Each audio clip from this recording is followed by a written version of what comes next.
Bueno, damos gracias a Dios por este tiempo de reconocer que Él está sentado en el trono.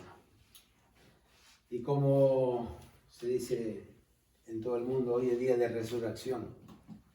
Mi Cristo resucitó aquel día y no ha vuelto a morir y está vivo y sentado a la diestra del Padre. Amén. Pero festejamos que Él ha resucitado. Festejamos que Él hoy vive y que vive en nosotros. Amén. En todo este tiempo de Pascua, digamos, que muchos utilizan para salir de vacaciones, para aprovechar el feriado largo, y muchos con convicciones reales están pensando en lo que pasó allí en Jerusalén hace más o menos 2000 años.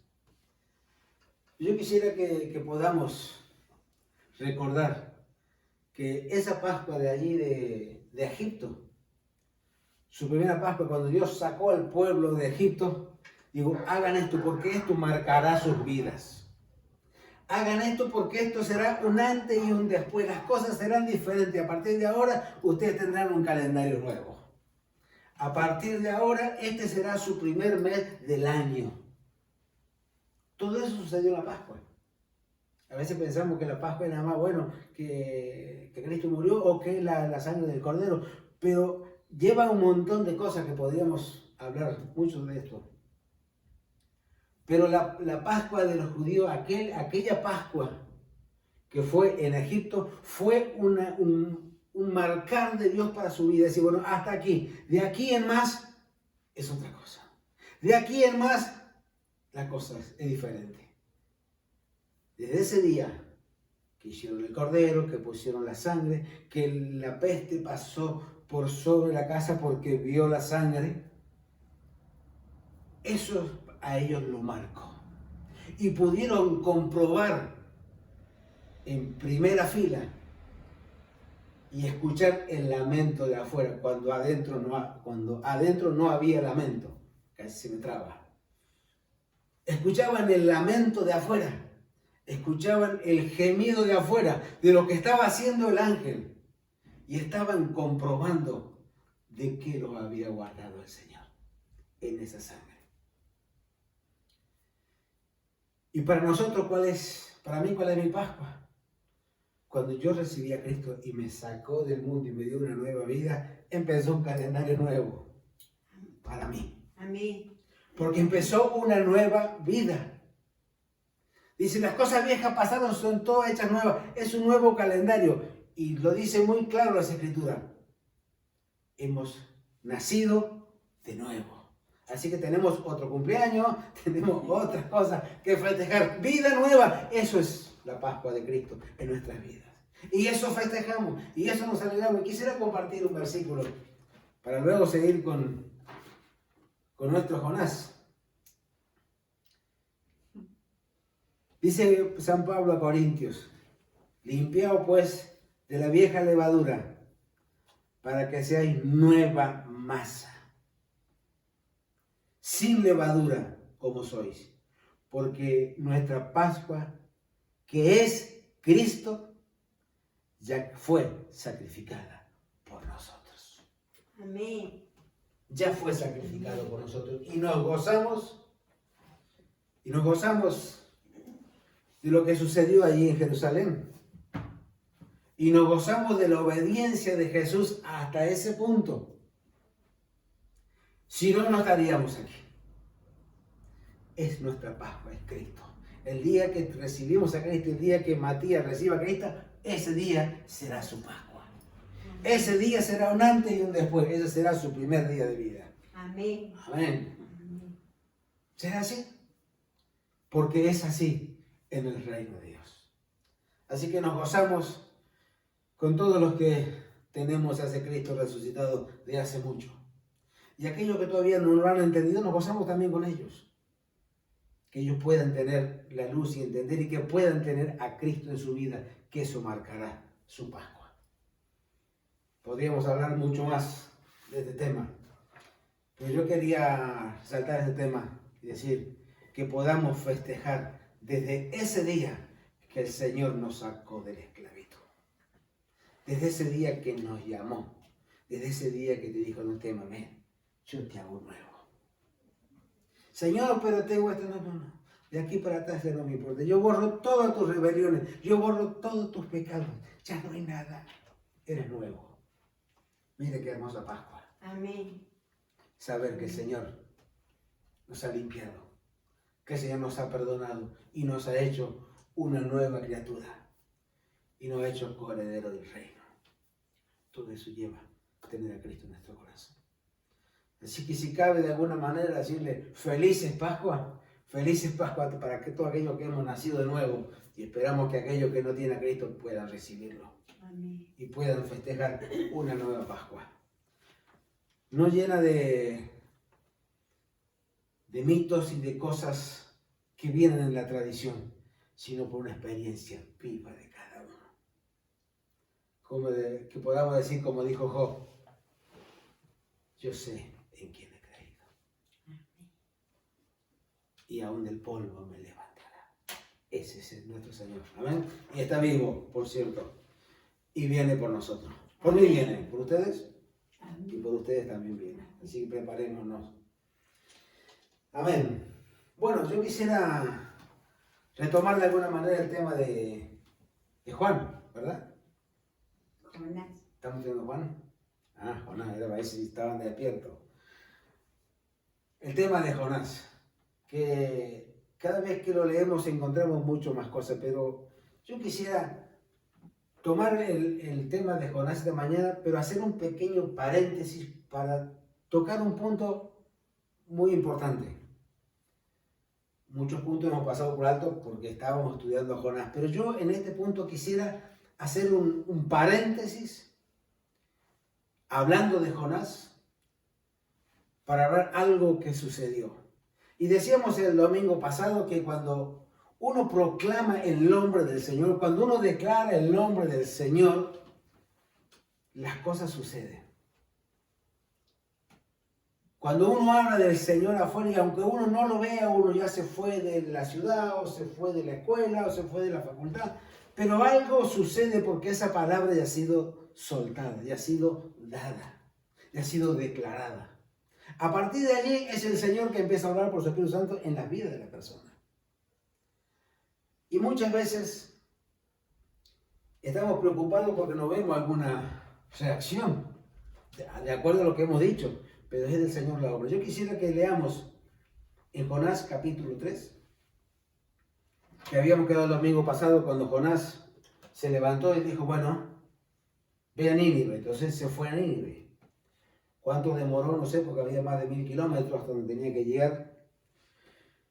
Pero cuando llegó a Nínive, el primer día que llegó, entró y empezó a proclamar: de aquí a 40 días Nínive será destruida. Ese era el mensaje. ¿Qué más tenía el mensaje? No lo sabemos, no lo dice las Escrituras.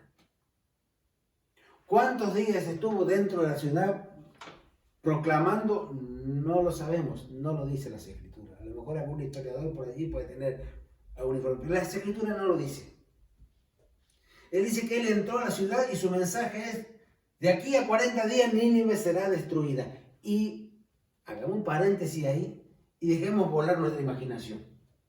Imaginémonos nosotros en una gran ciudad que tengamos que ir a dar un mensaje. Y ese mensaje se irá repitiendo porque no hablaremos de cosas distintas hasta que pasemos toda la ciudad. El mensaje era: Nínive será destruida. Imaginémonos en la ciudad. Y entramos en la ciudad y empezamos a decir lo que Dios nos dijo. Alguno nos habrá parado: hey, señor, ¿qué dice usted? ¿Alguien le habrá preguntado a alguien? Yo creo que sí. ¿Alguien le habrá pedido alguna explicación a Jonás de qué habla? ¿De quién hablas? Así como en la barca Jonás dijo: yo soy temeroso de Jehová, Dios que hizo los cielos, la tierra y el mar. Yo creo que no solo habrá dicho Nínive será destruida, porque si no sería un susto. Sería una amenaza, será una advertencia. Pero yo creo que en el mensaje de Jonás había algo más que no lo refleja las Escrituras. Por eso digo, hagamos un paréntesis y volvemos en nuestra imaginación. Y cuando en Jonás 3:6 dice: Y llegó la noticia, perdón. Jonás 3:4. Y comenzó Jonás a entrar por la ciudad camino de un día y predicando diciendo, de aquí a 40 días Nínive será destruida. Ese era el mensaje. A lo mejor en las traducciones se han cambiado algunas cosas, pero el mensaje básicamente era ese, que había un juicio de Dios. Y si alguno le hubiera preguntado a Jonás, ¿pero por qué? Jonás tenía la respuesta. Se le había dado Dios la respuesta. Por si alguien en nuestra imaginación, por si alguien le hubiera preguntado, ¿qué le dijo Dios a Jonás? ¿Por qué lo enviaba? Porque había subido su maldad. Qué buena alumna que era. Dice porque la maldad había subido tanto. Entonces alguien le pregunta, ¿pero por qué no van a destruir? Porque ustedes son muy malos. Porque su maldad ha subido hasta los cielos. Hacen tanta maldad que ya Dios no lo soporta y tiene que destruirlo. Dice que cuando los hombres de Nínive escucharon, dice el versículo 5, y los hombres de Nínive creyeron a Dios. Y proclamaron ayuno y se vistieron de cilicio, desde el mayor hasta el menor de ellos. Y yo quisiera aquí salirme un poco de Jonás. Salirme un poco de él y pensar que Jonás entró proclamando una destrucción total. Jonás entró diciendo será destruida, será aniquilado, serán muertos todos. Era algo devastador que estaba anunciando Jonás. Y la gente le creyó a Jonás, ¿verdad? No. ¿A quién creyó la gente? La palabra. Según la palabra de Dios, dice, y los hombres creyeron a Dios. Fijémonos el efecto que produce cuando proclamamos la palabra de Dios. Y a veces cuando vamos a decirle algo a alguien, decimos, bueno, pero no me creerá. Y me acuerdo de Moisés. Dios le dijo a Moisés, ve a Egipto y libera a mi pueblo y di a mis hijos, yo haré esto y esto. Y Moisés dice, no me creerán. No hay problema que no te crean a vos mientras le crean al Señor. Moisés dice, a mí no me creerán, porque me dirán, Jehová no ha estado contigo, así que no, lo que tú dices no te creemos. ¿No nos pasa a veces que no creemos a la persona? Ese era el problema que tenía Moisés, la duda que tenía, que no me creerán. Y le decían, no, que yo no soy. Pero estos hombres de Nínive dicen que creyeron a Dios. ¿Qué fue lo que produjo en el corazón de los hombres de Nínive, que eran malos? Y digo que eran malos porque lo dice la Escritura. Que dice, eran bárbaros. Disfrutaban haciendo sufrir a las personas. Cuando más sufrimiento le daban a sus prisioneros, más disfrutaban. Entonces, ¿cuál es el mensaje que tocó sus corazones? Cuando la palabra fue declarada por Jonás, el Espíritu Santo obró en sus vidas. Permítame decir, Espíritu Santo, que el Espíritu Santo no había venido todavía como ahora lo tenemos. Pero Dios obró en el corazón. Ya llegaremos a un pasaje para entender este versículo. Pero fíjese que estos hombres, cuando escucharon la proclamación de Jonás, le creyeron a Dios. Y hoy la gente no cree en Dios. Hoy el común denominador de la gente o es ateo, o cree a media, o tiene otra religión y se basa en la religión. La religión son cosas de hombre. Hay que creerle a Dios. Y no estoy hablando de ninguna religión, sino la nuestra es la correcta. Vengan a la nuestra porque la nuestra se va a ir al cielo. No. Cristo nos lleva al cielo. Creerle al Señor nos lleva al cielo. Creerle al Señor nos hace sus hijos. Aceptarle nos hace sus hijos. Estos hombres, cuando escucharon la proclamación, creyeron a Dios y creyeron que Dios lo iba a destruir. Y tuvieron una reacción. Dice que los hombres dijeron, bueno, vamos a hacer ayuno, todos, grandes y pequeños. Reaccionaron a lo que Dios estaba hablando y cómo lo habrán sentido en sus corazones, no lo sé. Pero lo que sí sé que hizo impacto la palabra de Jonás. Amén. Pero decimos, pero el Jonás que estaba en la ballena, sí, el Jonás que estaba en la ballena. El Jonás que huyó, sí, el Jonás que huyó. Porque no era Jonás, era Dios obrando. Amén. Y cuando nosotros tenemos que hablar del Señor, no es que las personas creerán porque nosotros tenemos una excelencia palabrería, una excelencia, ¿cómo se dice? Verborragia. Hablamos tan bien que la gente, ay, qué lindo que habla, le creo. No quiero que me crean a mí, no quiero que le crean a ustedes, quiero que crean al Señor, que crean a Dios. Cuando nosotros hablamos, el efecto que tiene que producir en las personas, que esas personas le crean a Dios. Y seguimos. Había otro hombre que le creyó a Dios. ¿Se acuerdan? Un hombre que ya era mayor. Pero un hombre que le creyó a Dios cuando no era tan mayor. De Abraham. Tenía 75 años y Dios le dijo, bueno, sal de tu tierra, de tu parentela, a una tierra que yo te mostraré. ¿Qué hizo Abraham? Tomó sus cosas, pero con él fue su tío, su padre, y salieron todos. Pero Dios le dijo a Abraham nada más. Pero salieron. Pero él salió. Le creyó a Dios. Y luego que pasa un montón de cosas en su vida y ya se estaba poniendo mayor, ahí sí ya estaba mayor. Dios viene y le dice, Abraham, yo soy tu escudo. A ti no te va a pasar nada. Y vas a ser un hombre grande. Como dijera mi cuñado Dionel cuando predicaba.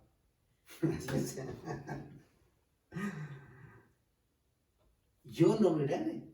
Y ni siquiera tengo un hijo. O sea, fíjense la perspectiva de Dios. Fíjense a lo que nos desafía Dios a creerle. Dios le dice a Abraham, serás grande.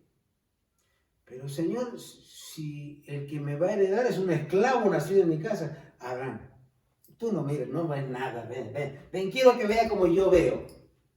Y lo sacó afuera y le dijo, mira las estrellas.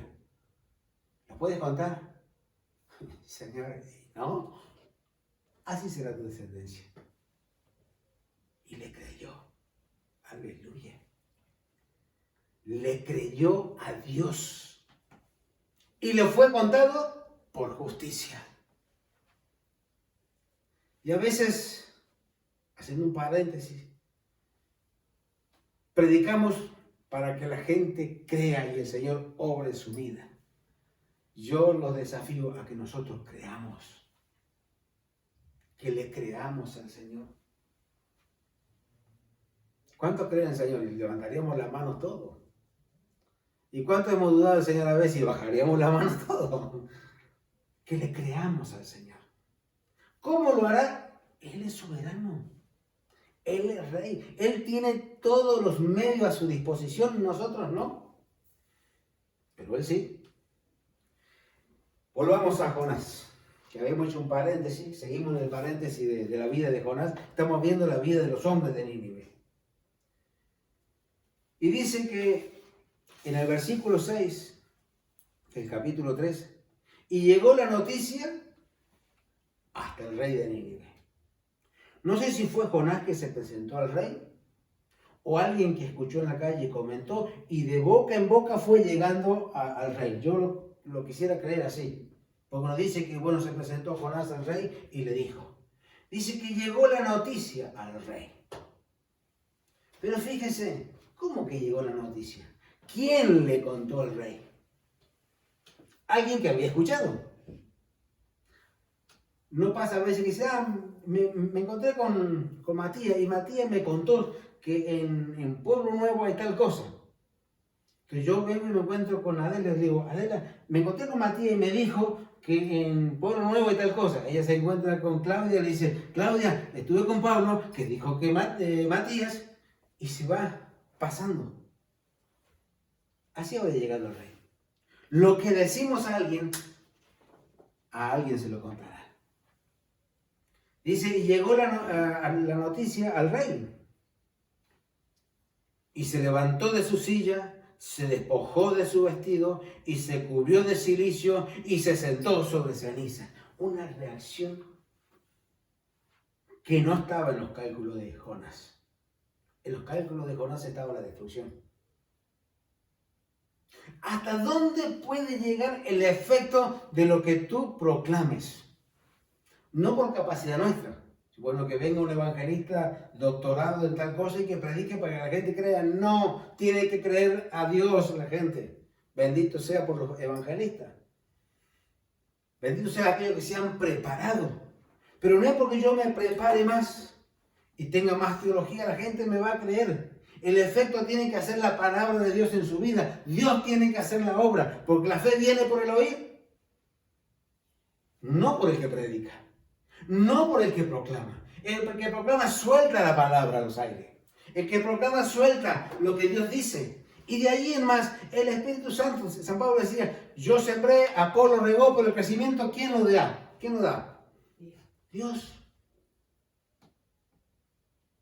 Entonces muchas veces nosotros queremos, y nos pasa lo que estamos a cargo de la iglesia, queremos sembrar, queremos ver que crezcan, queremos cosechar. A lo mejor no nos toca cosechar, a lo mejor no nos toca ver crecer, nos toca simplemente sembrar, como hemos sembrado toda la vida. Y hoy podemos ver algunos frutos por allí, algunos frutos así como Ángel. Hola Ángel, sé que me está mirando. En el Chaco, el muchacho que venía a caballo y se quedaba a dormir en cualquier lado esa noche para estar el domingo en el culto. Y lo que hablamos en el año 2001, 2002, lo hemos comprobado hace 2 años en su casa. Y nosotros en esa época sembramos como hijos de Dios. ¿Qué le dijo Jesús a sus discípulos? Ir por todo el mundo y hacer cursos preparatorios y preparen a la gente. No, prediquen el Evangelio. Y no estoy en contra de lo que están estudiando, por favor no me entiendan mal. Pero a veces porque si creemos que si no nos preparamos, no seremos capaces. Serás capaz porque tienes a Cristo. Porque la Pascua está en tu vida, Cristo está en tu vida. Y lo que tú digas en el nombre del Señor lo hará. Fíjese que cuando llegó la noticia al rey, el rey se levantó de su silla, se despojó de su manto, se cubrió de cilicio y se sentó en ceniza. Pero aquí vemos una reacción personal de lo que produjo la palabra. Lo que produjo en él, produjo lo mismo que produjo en los hombres de la calle. Esos hombres que en la calle escucharon, ¿qué dijeron? Hagamos ayuno y nos sentemos en cilicio.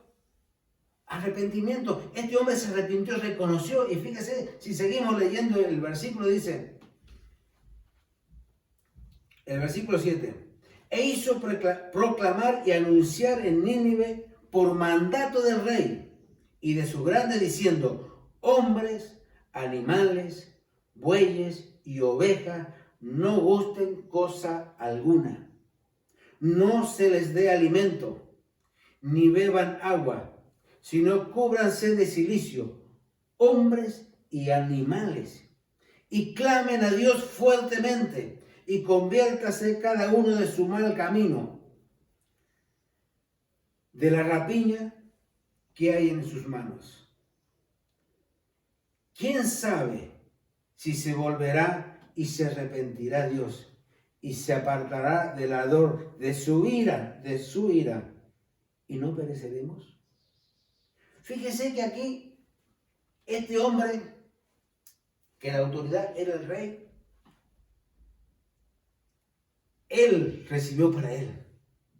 Y bueno, escuchar la palabra, bueno, háganlo. No. Él lo hizo primero. Él lo hizo. Él se levantó de su silla, de su trono, de donde estaba sentado, en su jerarquía de rey. Dejó su jerarquía. Pero aunque se levantó de su jerarquía, que era su trono, estaba vestido como rey. Así que se despojó de su vestidura de rey y se humilló. El rey. ¿Qué hubiera pensado Jonás que el rey lo iba a hacer esto? No se lo imaginaba. No nos imaginamos lo que Dios puede hacer cuando prediquemos su palabra, cuando le hablemos a la gente. No sabemos lo que Dios puede hacer.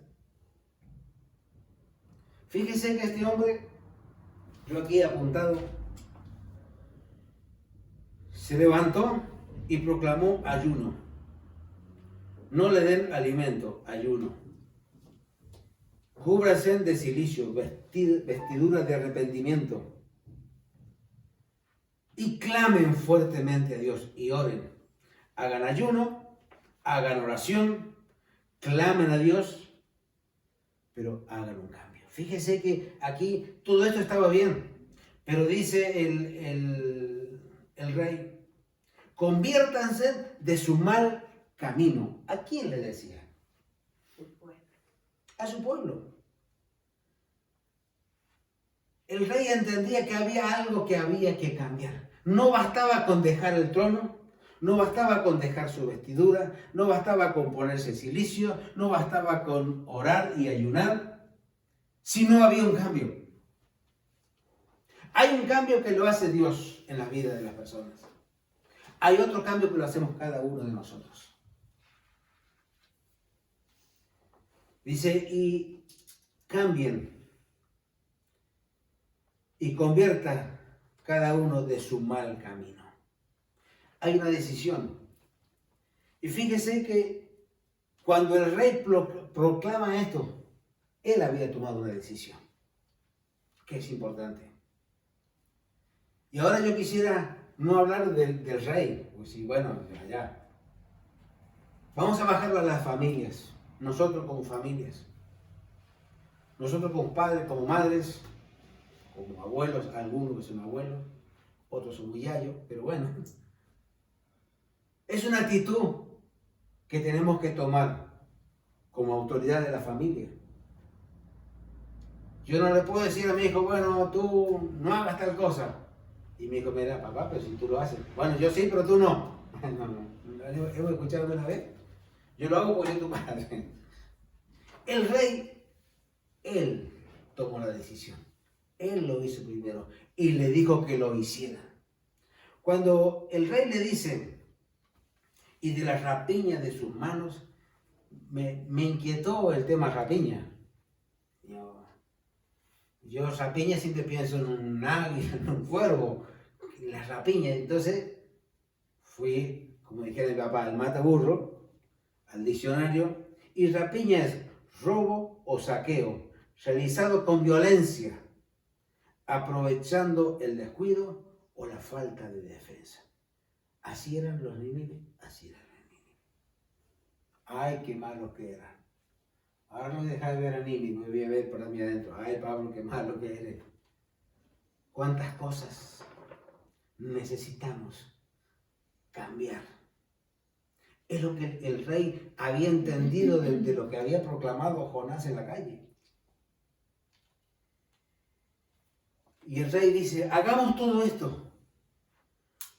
A ver si Dios se arrepiente y no hace lo que tiene decidido hacer. Hay cosas que Dios tiene decidido. El que creyere y fuere bautizado, será salvo. Y el que no creyere, ha sido condenado. Ya está decidido. Está decidido. Pero también dice, Él no quiere que nadie se pierda. Está decidido en su corazón. Que nadie se pierda, porque Él murió por todos. Y estos días que hablamos de Pascua y hablamos de la crucifixión y todo lo que el Señor hizo, Él lo hizo por todos. No somos nosotros porque somos los más buenos, porque somos... No, lo hizo por todos. Y eso es lo que tenemos que entender. Él los amó a todos. A mí, a Adela, a Claudia, a Matías, a Paula, a ustedes. Al que no conocemos. Y a alguno al que no conocemos. Al que no conocemos, a mi vecino, aquí que salimos a aplaudir y decimos, oh, no lo conocemos.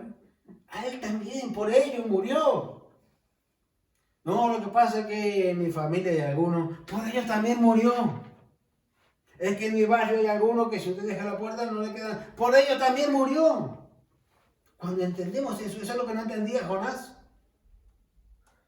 que Nínive fuera perdonada. Porque dice, yo voy a ir, después veremos en el capítulo 4, me estoy adelantando, pero bueno.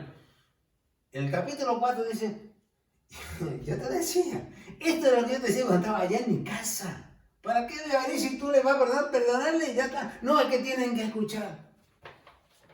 Es que tienen que escuchar. ¿Por qué no se arrepienten? ¿Por qué no dejan de hacer lo que están haciendo? Y fíjese que en el libro de Romanos, en el capítulo 10, versículo 13, dice, porque todo aquel que invocare el nombre del Señor será salvo. Ahora, ¿a quién se refiere cuando dice todos? A ver, alguien más inteligente que yo. Dígame, a ver. Matías, cuando dice todos, ¿a quién se refiere? Todo. A todos. Qué inteligente que Matías. ¿A quién se refiere cuando dice todos? Todos. Porque todo aquel que invocare será salvo. Pero aquí hay una pregunta. ¿Cómo pues invocarán en aquel en el cual no han creído? Y los hombres de Nínive creyeron. Y luego que creyeron, clamaron. Dice, ¿cómo pues invocarán a aquel en el cual no han creído? Y bueno, y que crean. Ahora la otra pregunta. ¿Y cómo creerán en aquel de quien no han oído? Bueno, que oigan. Pero ¿cómo oirán si no hay quien le predique? Bueno, que alguien predique. ¿Y cómo predicarán si no fueran enviados? Como está escrito, hermosos son los pies de aquel que anuncia la palabra de Dios. Bueno, ¿quién hablará? ¿Quién predicará? Nosotros. Pero si nosotros, ¿quién predicará? Nosotros. No, ¿quién predicará? Yo. Nosotros igual, nosotros yo puedo quedar afuera. ¿Quién predicará, Paula? Yo. Matías, ¿quién predicará? ¿Quién predicará, Claudia? Yo. ¿Quién predicará, Adela? Yo. ¿Quién predicará, Pablo? Yo. Cada uno de nosotros. Y no hace falta un movimiento, no, simplemente del día a día. ¿Cómo se iba extendiendo la iglesia primitiva? En el día a día, en casa por casa. ¿Cómo se enteraron los niños? ¿Cómo se enteraron en Nínive? El niño que andaba jugando en la calle escuchó, papá, y hay un hombre que grita que no van a matar. Entonces el hombre salió. Así. Es tan sencillo como eso predicar el evangelio. No hace falta a veces tener estudio teológico, que son buenísimos. Porque llegado un momento tenemos que hablar con gente que está en una altura más alta y podemos estar a su nivel para hablarle. Pero eso no fue preocupación para Pedro cuando fue llevado ante el rey. No fue preocupación. No era un requisito impensable. Es bueno, estudien lo que están estudiando, estudien, prepárense. Lo que estudien música, estudien, prepárense, háganlo bien. Pero lo importante es aquí. Entonces, ¿quién predicará? Cada uno de nosotros. Y dice, ¿y cómo invocarán si no han creído? Y a esto me viene aquel pasaje que dice que la atalaya, ¿saben qué es la atalaya? El que está tomando mate en el sótano. ¿Qué es la atalaya? A ver. En los fuertes, en los castillos, antes, todos los castillos tienen una torre alta, ¿verdad? No era decorativa. Allí se subían para poder mirar más lejos. Y dice, allá veo, ojo que viene un ejército de allí. Y por la vestimenta y por la bandera son sirios. Los que estaban abajo no veían. El que estaba arriba sí. Y si el que estaba arriba le decía y los de abajo no hacían caso, en catalán, malamente. Pero si el de arriba lo veía y no lo decía, era culpa del que estaba arriba. Nosotros somos atalaya, Dios nos ha puesto, nos ha dado. Y no tenemos que hacer un estudio para ver cómo le vamos a explicar. Expliquemos lo que hemos vivido. Expliquemos cómo lo sentimos al Señor. Fíjese, ¿cómo invocarán si no han creído? ¿Y cómo creerán si no han oído? ¿Y cómo oirán si no hay quien les predique? No es culpa del pobre ciego y perdido que está en el mundo, porque él está perdido, está ciego. Somos la iglesia, somos nosotros los que tenemos que ir. Por eso quería hacer un paréntesis de Jonás, por ver el efecto que produjo en esa ciudad tan grande. ¿Cuántos días predicó Jonás? No lo sé. Pues tenía otras dudas, hablaba con mi esposa y le digo, ¿cuántos días predicó Jonás? Y enseguida decimos 3. No, 3 días era el día de camino para recorrer la ciudad, no sé si así, o en circunferencia, porque hay varias hipótesis. Pero ¿cuánto tiempo estuvo Jonás para predicarle a todos? Y en el versículo 4 tenemos una pauta de la respuesta. Fíjese que cuando Jonás iba predicando, él iba viendo que algunos se habían cambiado la ropa. Estaban de cilicio. Él mientras iba predicando iba viendo que algunos estaban haciendo ayuno. ¿Y acá qué pasa? Pero cuando él vio todo eso, se empezó a enojar. Y él se fue afuera, hizo una enramada y dice, acá me voy a poner a esperar a ver qué pasa en la ciudad. Seguía esperando la destrucción, Jonás de Nínive. Pero eso lo veremos el domingo pasado, si Dios quiere. ¿Y cómo creerán si no oyen? Así que nos desafiemos a hablar. Y no para entrar en temas polémicos, vamos al vecino y vamos a discutir de la religión. No le discuta la religión a nadie. No convenzamos a nadie. No somos nosotros los que tenemos que convencer. Dice que el Espíritu Santo, Dios da y obra en el corazón y la convicción de pecado y la persona se arrepiente. Es una obra de Dios cuando uno habla de la palabra de Dios. Que luego tenemos que estar con la persona para enseñarle, para encaminarlo, sí. Pero el predicar el Evangelio es decir, Cristo le ama, Cristo viene pronto, Cristo ha muerto por sus pecados, Cristo tiene una nueva vida para usted. No prometerle que bueno, de ahora en más le va a ir bien. No. Es la salvación de su alma. Las demás cosas vendrán por añadidura. Lo sabemos. Y llegado a este punto, para luego retomarlo de Jonás, ahora, ¿cuándo hay que predicar?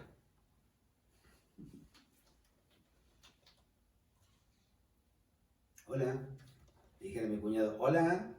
Con un tonito así. A tiempo y fuera de tiempo. Voy a hablar con la vecina, no, ahora no, porque a lo mejor, no, después. No sabemos si hablamos después. A veces somos tan precavidos, yo me culpo de eso.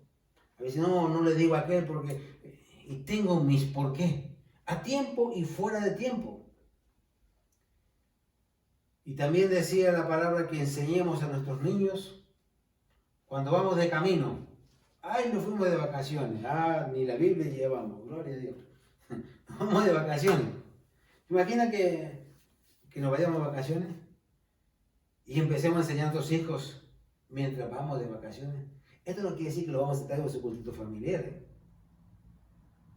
Estamos enseñando con nuestra conducta. Estamos enseñando con nuestra vida. Estamos enseñando con nuestra forma de pensar, de hablar y de actuar. Dice, cuando vas de camino, enséñale la palabra. Al acostarte, bueno, hay algunas abuelas que están con los nietos, o a veces lo hemos hecho con los hijos. A ver, lo acostamos y le leemos una historieta de la Biblia animada con dibujitos, o le leemos algo y oramos con ellos. Al acostarse. Y cuando se levanta, ahí viene la yaya, ¿me vas a orar de nuevo? Sí, vaya, hágalo orar de nuevo. Al acostarse, al levantarse. No podemos relajarnos. El Señor viene pronto. Y aquellos que no creyeron se perderán. Y muchos de los que están a mi alrededor que tendrían que haber oído de mí, de Pablo Herrera, no lo han oído. ¿Por qué? Porque Pablo Herrera se cayó. Por timidez, por vergüenza, o porque no era tiempo, porque se iban a enojar, o porque iba a perder la amistad. Todas excusas que no me servirán cuando estemos ahí. Y yo puse aquí algo para recordar y con esto haremos el final. Cuando habla del sembrador, dice que el sembrador salió a sembrar. ¿Cuántos han estado en el campo alguna vez? ¿No? El sembrador lleva una espiga de maíz y va y la entierra para que salga la planta, ¿verdad? ¿Cómo hace el sembrador? Incluso las máquinas modernas ponen ahí 50 sacos de semillas de maíz, de granito de maíz, ese que usamos para la ensalada, ese, solito. Y la máquina va poniendo de a uno, de a dos a una máquina. Una semillita. Pero bueno, pongan 4 o 5, no, una tiene que dar fruto. Y vemos en la parábola del sembrador, dice que el sembrador sale a sembrar y sembró aquí, allá, en piedras, en el camino. El sembrador no decidió dónde sembrar. El sembrador salió a sembrar. Y a veces nosotros decidimos a quién le sembramos. Porque miramos y decimos, no, bueno, este sí, este no, este sí, este no. No, el sembrador sale a sembrar. Salgamos a sembrar como iglesia, salgamos a sembrar como hijos de Dios. Si hemos sido alcanzados por ese amor tan grande, no podemos estar egoístas y dejarlo para nosotros solos. Yo me sabía el otro y vecino del problema de él. No, porque Él, mi Dios, no quiere que nadie se pierda. Dice que Él espera. ¿Por qué quiere tener misericordia de Dios? ¿Por qué le avisó a Nínive? Lo hubiera destruido y ya estaba. ¿Por qué le avisó? Porque es un Dios de misericordia.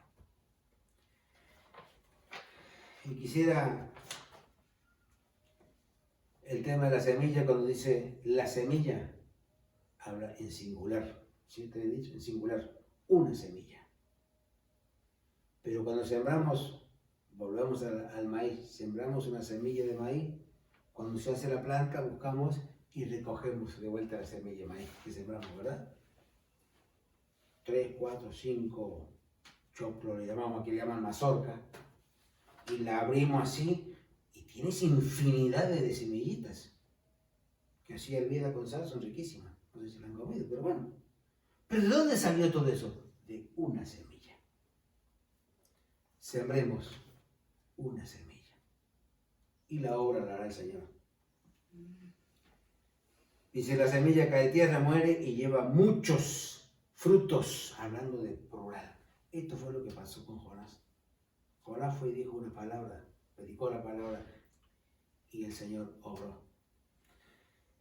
Yo me pregunto, que fue la pregunta que hicimos el domingo pasado, si no me equivoco. ¿Dónde estamos? Bueno, ahora estamos sentados aquí, desde que ninguno quiere hablar, estamos sentados aquí, estamos en cuarentena, hermano Pablo, no podemos salir, no estoy hablando de la cuarentena. ¿Dónde estás? Levántate. No, lo que pasa es que cuando arregle esto, Señor, deja que primero entierre a fulano. Señor, tengo unos bueyes, tengo que hacer. Señor, tengo un casamiento. No, ¿dónde está? Levantémonos. ¿Qué hizo el rey? Se levantó de su silla, dejó su comodidad. A mí me cuesta dejar la comodidad.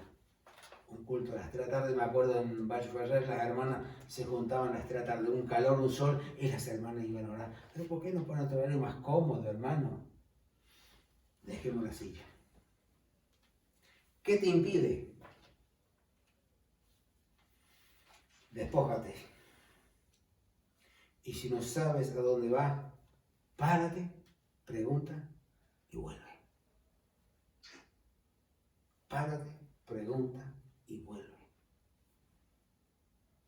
Los más jóvenes están preparando para su vida, estudiando, diseñadora, y no me acuerdo que estaba por estudiar también, y bueno, nosotros no podemos estudiar para diseñador porque ya somos diseñados. Pero se están preparando. Pero en esa preparación tiene que estar el Señor si el Señor está en sus vidas. Y no hablamos de religión. Y no hablamos de fanatismos. No, tienen que ir al culto. No. Estoy hablando de que cuando uno conoce al Señor, no se puede callar lo que ha hecho. ¿Qué pasaba con lo que Jesús sanaba?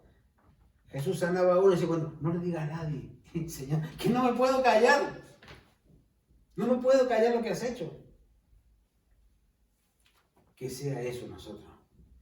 Que no solo tengamos unos cultos hermosos que son muy lindos, que no solo tengamos una tranquilidad que somos salvos, sino que como ayer estábamos orando y oramos por aquellos y clamamos por aquellos que no pueden clamar porque no lo conocen, que nos podamos doler por aquellos que no tienen a Cristo. Y no solo por el tema de la epidemia que es ahora, la epidemia pasará, pero las vidas seguirán, que podamos llegar con una palabra del Señor a las vidas, que podamos sembrar, que podamos ser sembradores, salir a sembrar, hablar cuando se da la conversación, que podamos decir algo. Había un hermano que no se podía hablar con él porque empezaba a hablar y te hablaba del Señor, y que así tiene que ser. Además que este hermano hablaba demasiado, ya no se podía hablar de nada porque él hablaba del Señor. Pero que podamos tener una conversación natural con el vecino y decirle algo. Que no, pero no me creyó. No importa si no te creyó. Ya el Señor orará y le creerá al Señor. Amén. Oramos. Señor, te damos gracias, te bendecimos. Porque tú eres Dios grande y soberano. Porque tú eres un Dios de misericordia. Señor, y este tiempo que estamos meditando en tu palabra y entendemos tu palabra para nuestras vidas, y que muchas veces hemos hablado de la parábola del sembrador, pero hemos pensado que otros deberían salir a sembrar.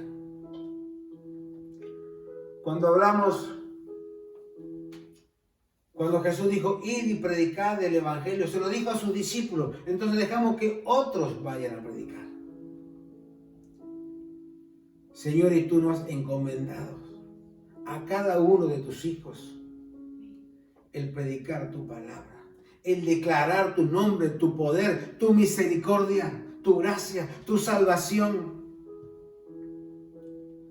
Señor, que podamos levantarnos y despojarnos de, como decía el apóstol Pablo, de todo peso que nos asedia, de tantas cosas que nos hemos puesto en nuestra mente, tantos argumentos para justificar una obra que no hacemos. Señor, que cada uno de nosotros podamos ser un sembrador, pero el fruto lo darás tú. Quizás otro venga y riegue una semilla. Quizás venga otro y saque alguna maleza para que la planta crezca, pero el crecimiento lo das tú.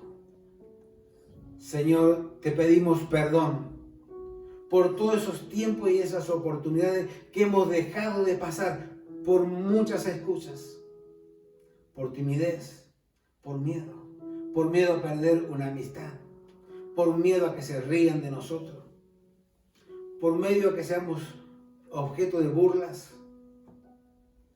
Señor, te pedimos perdón y te rogamos que nos ayude a hablar de ti, a tiempo y fuera de tiempo. Señor, sabiendo que la obra es tuya, que no me tienen que creer a mí, tienen que creerte a ti. Señor, y nosotros te creemos. Hemos creído tu palabra y estamos aquí, Señor. Ayúdanos a levantarnos y a proclamar tu palabra. Y tu palabra no volverá a ti vacía.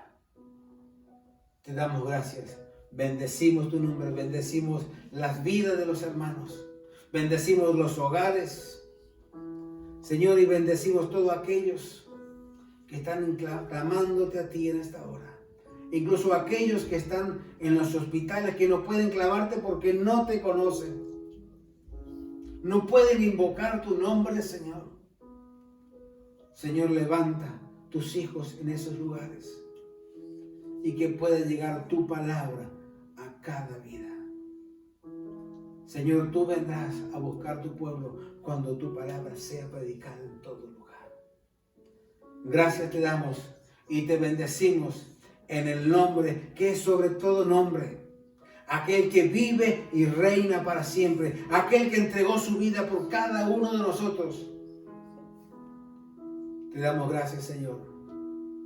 Y te bendecimos en el nombre de Jesús. Amén. Amén. Que el Señor le bendiga ricamente. Y me gustaría cantar una canción de la que cantamos. No sé si la primera fue que cantamos. Al que es digno de recibir la gloria. A ver, cantaremos sin la guitarra, a ver, piano. Pero vamos a cantar esta canción que dice, al que es digno de recibir la gloria.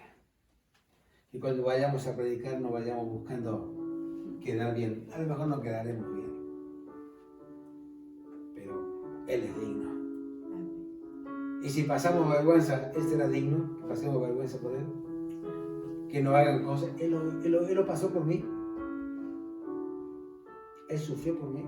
Él fue despreciado por mí. Él fue escupido por mí. Ah, no, pero a mí no me escupan. A Jesús lo escupieron por mí. Por eso es digno.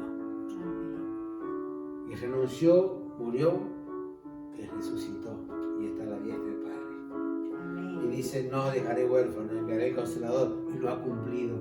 Así que estamos esperando que Él venga a buscarnos. Amén. A ver.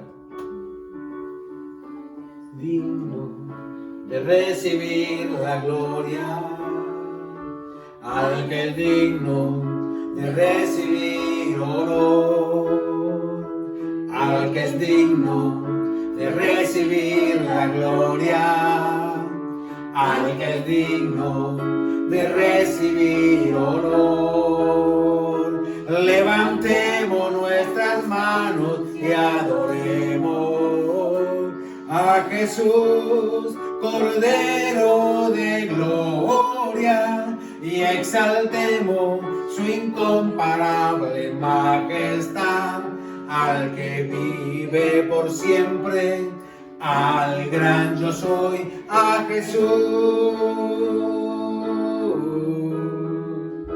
al que es digno de recibir la gloria, al que es digno de recibir honor, al que es digno de recibir la gloria, al que es digno de recibir honor. Levantemos nuestras manos y adoremos a Jesús, Cordero de gloria, y exaltemos su incomparable majestad, al que vive por siempre, al gran yo soy, a Jesús, al que vive por siempre, al que vive por siempre, al gran yo soy, a Jesús, al que vive por siempre, al gran yo soy,